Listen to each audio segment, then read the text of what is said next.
আমি আল্লাহর কাছে লাখো কোটি শুকরিয়া আদায় করছি যে আমি বিএনপি থেকে বের হওয়ার একটা রাস্তা খুঁজতেছিলাম, কারণ বিএনপি ভুল পথে চলছে। এই বিএনপির নেতাদের কণ্ঠে আজকে যেই কথাগুলো শোনা যায়, এগুলো আওয়ামী লীগের নেতাদের মুখে শোনা যেত। আজকে বিএনপির নেতাকর্মীরা যা করছে সারা দেশে বিগত 5ই আগস্টের পরে, এই কাজগুলো আওয়ামী লীগ, যুবলীগ, ছাত্রলীগ, স্বেচ্ছাসেবক লীগের নেতাকর্মীরা করছে। আজকে আওয়ামী লীগের এক একটা এমপি প্রার্থী সন্ত্রাস, মাদকের গডফাদার। আজকে বিভিন্ন জায়গায় চাঁদাবাজি হচ্ছে তাদের নেতৃত্বে। আমরা দেখেছি এক প্রার্থী বলেছে যে নির্বাচনটা পর্যন্ত অন্তত তোমরা শান্ত থাকো, তারপরে কি হবে, নির্বাচনের পরে যদি ক্ষমতায় যায় তারপরে তারা এটার পরিমাণ কত গুণে বাড়িয়ে দিবে, এটা একমাত্র আল্লাহ রাব্বুল আলামিন জানে।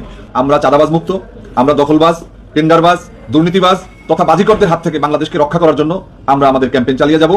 আমরা মনে করি যে বাংলাদেশের জনগণ বিগত 54 বছরে এখানে 4বার বিএনপিকে ক্ষমতায় দেখেছে, 9 বছর হোসাইন মোহাম্মদ এরশাদকে ক্ষমতায় দেখেছে, এবং এখানে আওয়ামী লীগও বারবার ক্ষমতায় এসেছে।